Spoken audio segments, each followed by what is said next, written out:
Hi, everyone. Welcome to Let's Talk Food. I'm Eli, one of the co-hosts of this event series. We're super excited to have you all here with us today. Erica and I started the series because we saw a huge desire among people to learn about the intersection of food and ethics, and we wanted to create a shared space for people to learn about how our food systems work. These events, as you can probably tell already, are meant to be fun, interactive, casual. Use the chat at any time to drop questions and comments. We want this to be a ton of back and forth conversation. None of these topics have set answers to them. They're all based on conversations and getting to know different perspectives. So we want it to feel really welcoming, and we want everyone to feel super invited to be totally themselves. Our plan for today is to have Ricardo present for around 30 minutes, and including and also additionally with lots of Q&A after. All right. With that, I'm very, very excited to introduce Ricardo Rocha, the CEO and co-founder of Bondadosa. Bondadosa allows local food producers to connect directly with consumers via a sustainable logistics platform.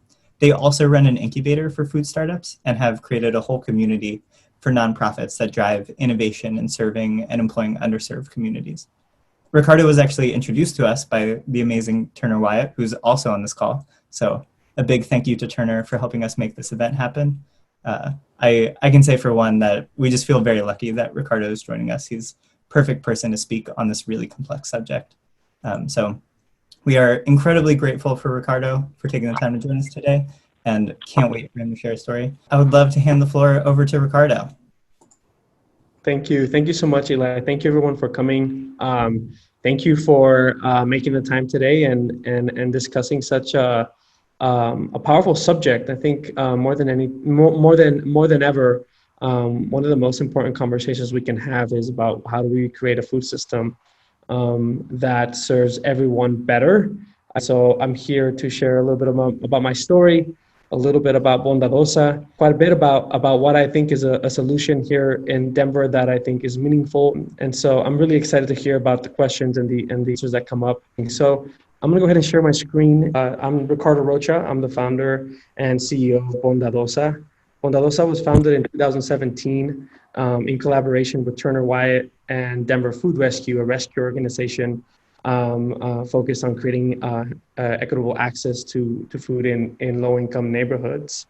I'm an aspiring scientist, and I'll tell you a little bit more about that. But I'm also an activist and an entrepreneur as of recently. I love to create private and public partnerships, especially those focused on social impact. I really have found a lot of joy and love in watching people come together to solve some of the most impossible problems here in impacting our society. I am a huge fan of the social determinants of health and how they play an impact in the food space. And so I'm bringing a lot of my background in science and in the medical field, along with my deep passion for activism and my deep love for entrepreneurship into a lot of the work that I do. I was born in Mexico in a state called Guanajuato. I immigrated to the United States when I was 4 years old. When you grow up as an undocumented immigrant, basically what happens is that you grow up in a society that is built to, in many ways, push you out and see that you are marginalized in the form of gaining access to resources, gaining access to employment, gaining access to education, and gaining access to opportunity. We traveled across Mexico to arrive in a city called Chaparral in the state called New Mexico. We lived there for about 8 years, a literal desert where food was hard to come by. The only grocery store in our vicinity was about 45 minutes away. In 2001, we moved to Denver. And although we were looking for opportunity, the situation remained pretty much the same until I was about 21 years old. These themes that you see on the birds are deep and ingrained in our society and happen to impact 11 million people every single day throughout the United States. And at the end of the day, it did make me who I am. It gave me a perspective that allowed me to thrive and be successful in a lot of my advocacy work throughout the state of Colorado. While I was completing my education at MSU Denver, yes, I was featured in billboards and in the back of buses. I know Turner's laughing right now because that was a great fun year for us. But I also spent a lot of time bringing communities together around very important issues like climate change, immigration, health and healthcare, assisting the aging population, and drafting legislation that would seek to benefit some of the most vulnerable communities throughout the state of Colorado, and receiving various recognitions for that work. But at the end of the day, my passion really lied at the intersection of medicine. Because when I was in MSU Denver, I really wanted to become a doctor. I thought that medicine was going to be the way that I created impact in this world. As I was on my road and on my way to medical school, a deep passion for community started to brew as I realized that a lot of my community was on the other side of the consult room. That is to say that on a daily basis, I run into maybe one or two people of color in a medical center, but hundreds of patients who were seeking medical attention and care that was largely unable to be solved in such a short visit. As you know, in medicine, we have about 7 to 10 minutes to treat very complex issues. And upon realizing that, I realized that a lot of the work that I wanted to do was in systems level change. And it was inspired by a very particular woman. Her name is Manuela, who raised a battle against a broken healthcare system. Manuela lived in a low-income neighborhood, and she wanted to seek health. She was struggling with serious health conditions, mostly associated with her food and her built environment. I, at the time, was working at a local clinic called Clinica Tepeyac. When I brought Manuela to the clinic, I promised that she would be receiving some healthcare screenings for about $20 to $30. And I didn't think twice about it again. I walked away and I went on recruiting for more low-income families to visit this healthcare clinic. And maybe about a month later, I realized that Manuela pulled me aside in a community event and said, "Hey, Ricardo, look, I really want you to know that I appreciate what you did, but when I went to the clinic, they charged me $130 for this visit, and the community came together to pay for it, and it broke my heart. It broke my heart because I knew that the system that I was going to be a part of was inherently broken, inherently taking advantage of people like Manuela, who reminded me very much of my grandmother. I knew that this is not something that I wanted to do then, right there and then. And at the time, Turner and I had been running into each other through our community, and he suggested that I should perhaps be interested in running this organization. I was hesitant. Do I throw away 6 years of my life and the time that I spent in trying to become a physician, or do I fully commit to a systems level change and career? And I decided to send an email out about 1 in the morning to Turner, and I said, Turner, I think I'm in, but I need you to do something for me. I need you to let me finish my college degree. And I promised to give 4 years of my career to Bondadosa. And so we agreed. We agreed that there was, one, a need for a more sustainable food system, that there were only so many options to create access to food in Denver, and you all are very familiar with them. There's food pantries, there's rescued food, there's food donations and food drives. But what we were really looking to do is to build a kind food system that better served everyone, one that was sustainable, that was innovative, that perhaps was tech-based, and that it focused on creating the infrastructure so that businesses and producers could get high nutritious, high quality food to low-income neighborhoods. So together we came across the idea of creating an e-commerce platform served by trikes, electric trikes for that matter. And these trikes, they're so much fun. They got a ton of attention. What we learned right away and along the way was that trikes were great, but it was very difficult to get to all the low-income neighborhoods that we wanted to. That temperature needed to be controlled. The things broke when we hit speed bumps and stuff. And in Denver, it snows. And we have plenty of pictures of that and the chaos that created. Perhaps also just as important is that our customer acquisition costs were incredibly unsustainable.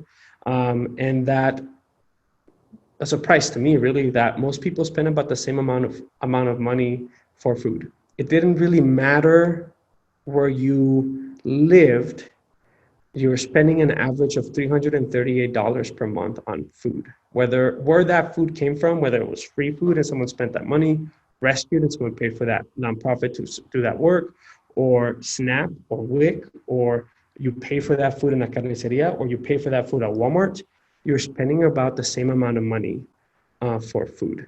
And I began to wonder, we're spending the same amount of money on food. Why do food systems look different for low-income people and people of color?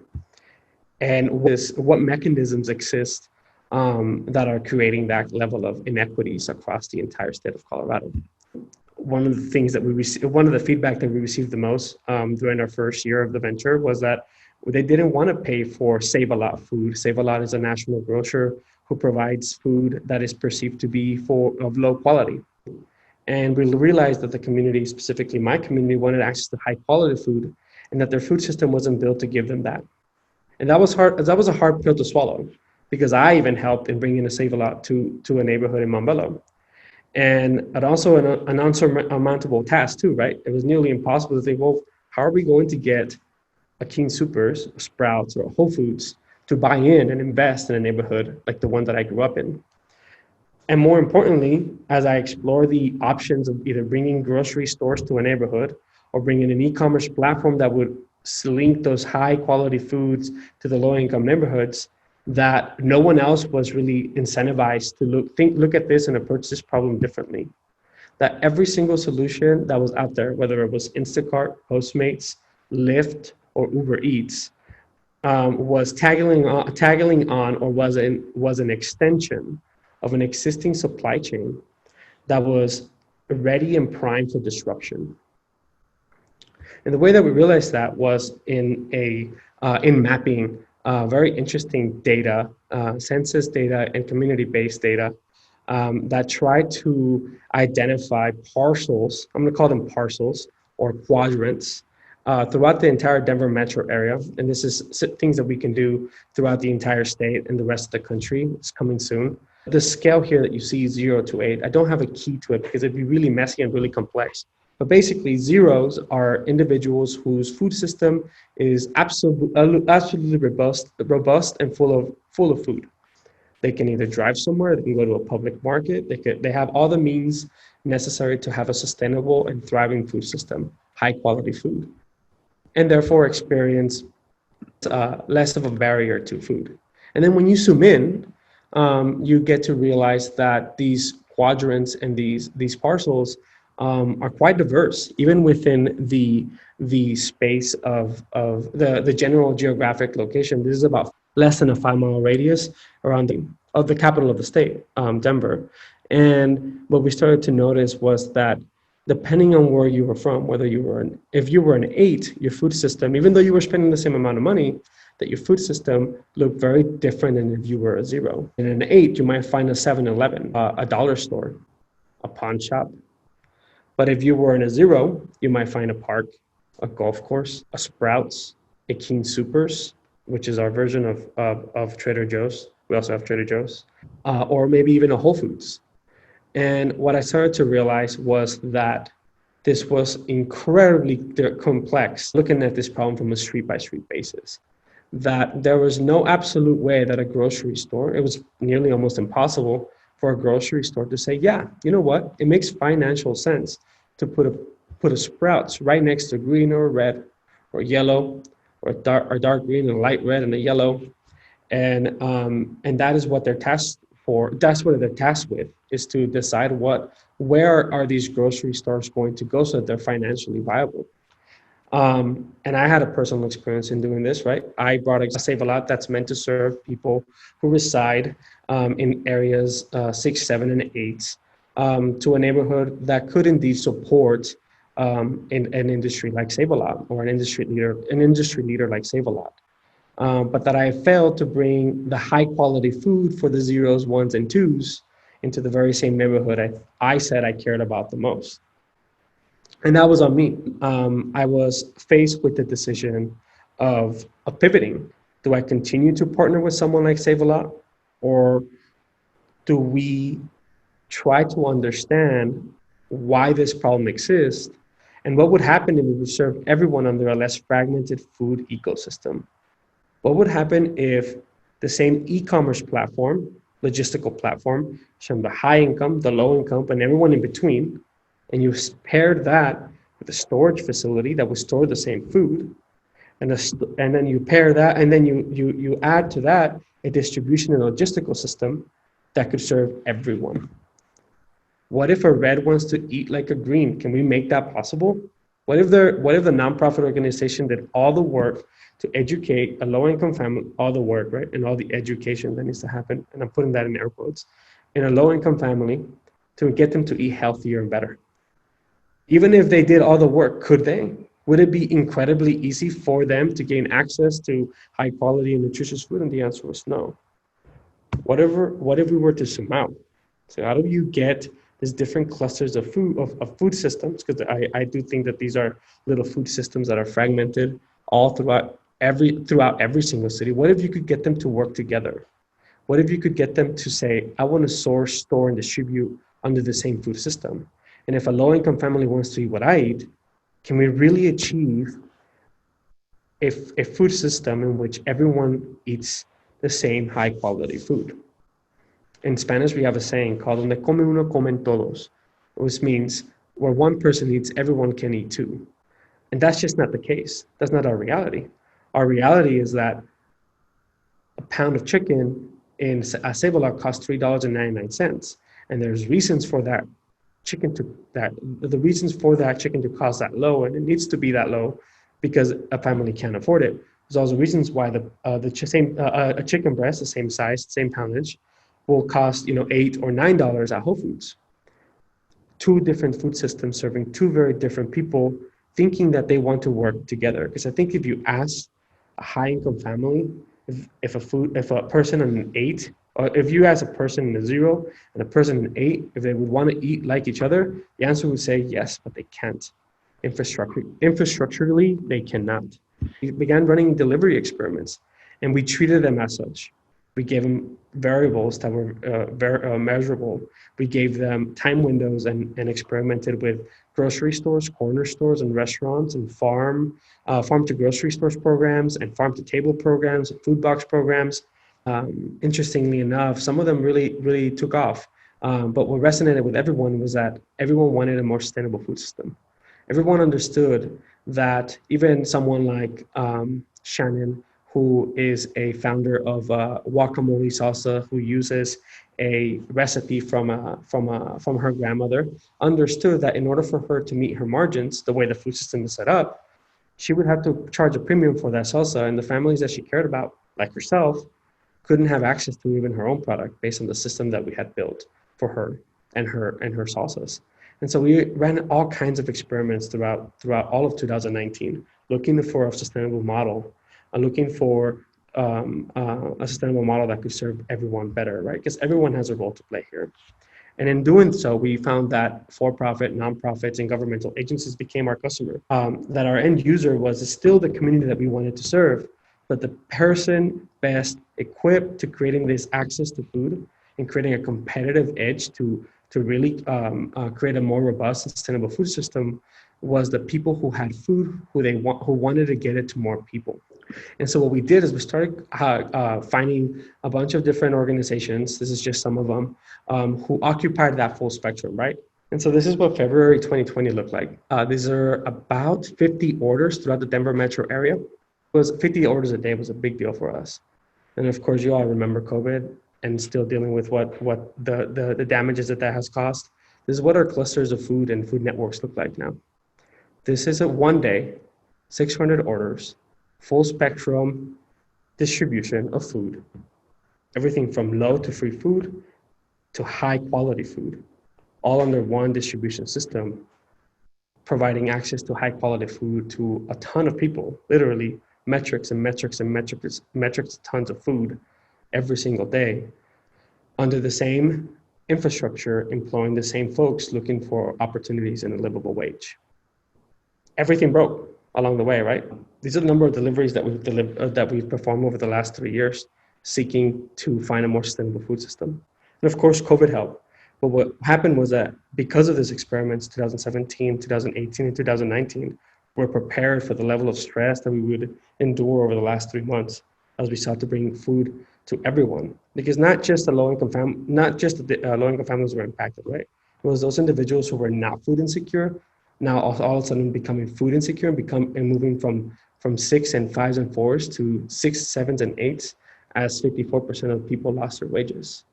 It was also the individuals who were working from home who couldn't go to a grocery store because their food system failed them in 48 hours. And so we saw this huge 10x growth for the last 3 months. And because of this experiment, we were able to sustain that level of operational capacity. I want to end with that, mostly because I want to tell you, I wanted to tell you a little bit about what I did. And I want this to be a discussion about what you can do. What behaviors do we need to change in order to create a more sustainable food system? Bondadosa is in the process of joining more experiments, perhaps even doing about 7,000 deliveries every single day. But I am incredibly curious to discuss this topic with the rest of the group because, like I said on the start of the conversation, I found a deep sense of passion and love for normal people coming together to try and solve some of the most impossible problems that are deeply impacted communities, mostly of color, and how that intersects with race. Yeah, I'm really excited about this. Thank you. First, just want to give a huge thank you to Ricardo for giving this talk. Can we all kind of give a virtual applause over? Very appreciative to you taking your time, and you've obviously had a wealth of experience that I think one of the difficult parts of talking about such a big topic like food and racial justice is there are so many intersections and there are so many different places that this connects, and getting to hear from someone who has had so many different experiences in the space is a real treat and something we're very lucky to have. Um, I know we had a ton of audience submitted questions. I thought one that was particularly interesting, Amanda asked when you were talking about grocery stores, are there any ways in which local and state governments coordinate with those grocery stores or corporations to place the stores in places that they're needed? That's right. I skipped over that entire question because I did want to discuss it. There are formulas, y'all. There are formulas that say things like this community is too brown, this community is too black. And as I'm saying that, I get chills because I get upset. I start getting to become really upset about why these systems exist the way that they do. And there are formulas that say, you know what, there's a high propensity of that. There's a likelihood of high theft here, and so we're not going to look to these communities. And the way that government acts, the way that I've seen it act, is that government will say something like, hey, I have an $8 million grant to get a grocery store into this neighborhood. And what I saw happen was everyone wait and say, how likely is this neighborhood to be gentrified? If it's going to be gentrified, then maybe we should bring a store in. What kind of store in? How white is it going to look? And I'm using these words because they're real, right? How white and affluent is this neighborhood going to look in 10 years? Because that's what they're going to bill for. And what I've seen is that governments have a huge role to play to incentivize the opposite. How do you create capital stacks to bring grocery stores into neighborhoods? But let me just also push back and take a step back and say a 10,000 square foot blacktop isn't the solution either, right? So it's not just how do we get governments to bring grocery stores into low-income neighborhoods. We know the mechanisms involved to make sure that doesn't happen. But is a grocery store the more sustainable version of a food access in this day and age with so much technology and infrastructure? So it's kind of what I would love to say to that question. Amazing. I'd love to highlight Irene's question just because I think it hits on something that a lot of people have been asking. So Irene's question was, how do we get our local grocery chains to step up on the quality of food they sell to us? And something I know you and I talked about is like, what does it look like to not shop in your own neighborhood? Because by like having that consumer incentive, you're almost further incentivizing like the Whole Foods to exist if you're living in kind of like an 8 zone. Would love to hear your thoughts on like individual actions that you think people can take, especially around our like consumer and purchasing behavior. Yeah, Bondadosa started at out of the back of a Save-A-Lot. And I wish I would have taken a picture of that, of what that office looked like. Turner, you remember what that looked like. And more often, this was in a neighborhood that was quickly gentrifying in northwest Denver. And more often than not, I saw affluent folks walking into a Save-A-Lot, and there was piñatas, and there was like Spanish speaking music. It was pretty like, this is not a place. This is not for you. It just wasn't a Whole Foods. It wasn't a Sprouts. It wasn't a Natural Grocers. It wasn't none of that. It's a Save-A-Lot, and it was a more like a carniceria, really. And the ladies and the men were just like, "Hey, do you have this product? Do you have like peanut butter without preservatives? Do you have, jelly without stabilizers? Is this going to cause inflammation?" And the answer is yes, it's absolutely going to cause inflammation, diabetes, obesity, and malnutrition. Is going to create systemic issues around your entire body that's going to eventually get expressed in your DNA. And all these things are happening right through a jar of peanut butter and jelly. And there was a person here acting as a consumer saying, "I don't want this. I want something else. Can you make that happen?" And the store, because it was locally owned, said yes. And the front of the store started changing. The front of the aisles around the register started changing. I think that's something powerful that you can do as a consumer, is to say and demand that the stores that exist change along with the neighborhood, so that it doesn't get pushed out, so that it doesn't end up leaving the entire block empty and without food. It's demanding you as a consumer to say, yes, I want this to serve a low-income family who may not be ready to eat like me, who may not be financially ready to consume like me. But I want you to change your supply chain so that it fits my needs and theirs. And I think that is what you as a consumer can do, and you can force the hand of various entities. But it's not one person. It is when you see a grocery store lose $2,000 to $3,000 or $4,000 worth of daily revenue, when one, community members are moving out because of gentrification, high cost of living, and two, when affluent folks are moving in and they decide not to shop locally. I think that's a dynamic, and of course, there's not just one answer to all of this, right? There's multiple aspects of this problem, but that's one of those things that I've seen work, and I've seen grocery stores transform. I'd love to kind of hit on what you were talking about at the end of that answer of kind of all these different actions. Like outside of grocery stores, we saw a lot of questions around where should I volunteer? Where should I donate money? And I know you and I have had a conversation around what kind of nonprofits are actually helping versus which ones you think are maybe good intentioned, but not helping as much. Do you have any recommendations on actions people can take in terms of volunteering or donating? Yeah, the best way that you can volunteer is to share your wealth in the way of being a consumer. If you can transfer wealth to community, you're doing more than most people are doing in volunteering.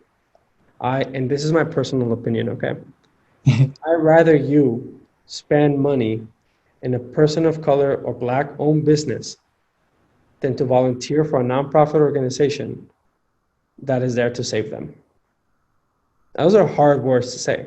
And it's probably a hard pill to swallow for all of us, right? Because we all are part of the nonprofit system that in essence makes a living off of people of color.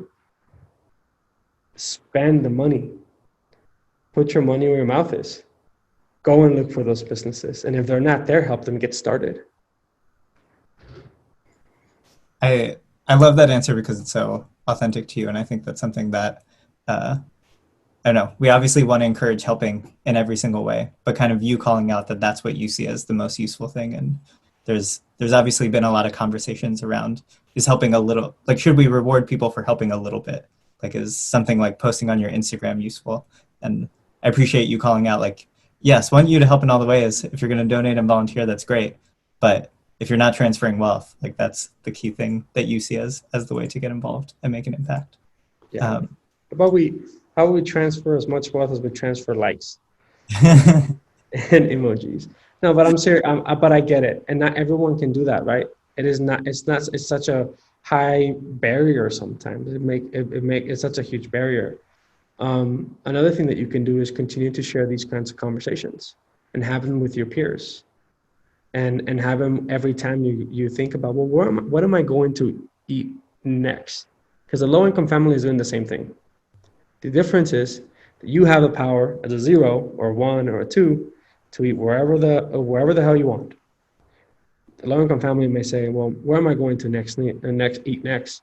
And I know for a fact that in Denver, 16 million people, 16 million meals a year are skipped because they don't know where that next meal is going to come from. So yes, it's a high entry in terms of what you need to do next. But I also like to say that you do this 3 or 5 times a day already. So just small little fix, small little tweak. How do we make that happen? Let's just don't change your entire diet over it. Can you just do this once? One purchase a week. Can be black and brown owned. I want to highlight one more question before we start shifting gears towards breakout rooms. I should have wrote down the name. Who asked this? I think Corrine. She asked, can you talk more about what food brands can do differently to improve high quality food access? And I think there was generally a bunch of questions around I work at a company or I'm in an organization, either a food org, like a CPG company, or not a food org at all. What can I do? I'm a decision maker at my company. What can I do to support food justice? I think it's so cool. There's such a really interesting example in Aunt Jemima, the syrup company, or the Washington Redskins, or Goya, or Abuelita, which is a chocolate brand that we're all familiar with. One, changing the face and the way that it shows up, just like we do with ourselves. How do we change the face of those products, and how do we change the way that they show up and they're presented to community? For a cereal box, for example, is it calling out sugar? Take me, eat me, kid, consume me. Or is it saying, why should you eat it? Oh, is it saying that? And are you gaining because of that? Are I got into this huge fight. I think Turner, you must have been in the same room as me. We got into this huge fight with the vice president of the World Bank one day, right? And the reason why is because he said something like, low-income families don't care where their jelly comes from. So we can get away with building filling jars full of jelly that are only about 8 to 9% real food. And I struggle with weight. I've struggled with my entire family struggles with their weight. And it's those kinds of decisions, it's those kinds of trade-offs that have created systemic issues worldwide. Mexico or anywhere you go, can we get away with not telling them exactly where their food comes from? And are we going to make money? Is that a bottom line is that the bottom line that we care about? Is that the only bottom line that we care about? Or is there people first, planet, and then maybe profits? And can we build companies and products that focus on all of those three things? I think that is what you can do as a business owner, as a producer, a manufacturer of food, is you can be incredibly intentional, just as you are with things like Aunt Jemima, or changing the brand of something or the way that something looks, and making it just as intentional for other health outcomes, right? Reducing high risk of diabetes, obesity, and malnutrition should be the reason why you create a label, not because I want to get a child to buy this more. This other way is, how do you design grocery stores? If it is a grocery store that you want to build, why do we put milk at the back of a grocery store? So that it's a lead product, so that you travel the furthest distance and you spend the most amount of time in a grocery store, all while at the same time picking up everything else that you don't need. It comes down to that level of intentionality around how you make those decisions. How do you create the space?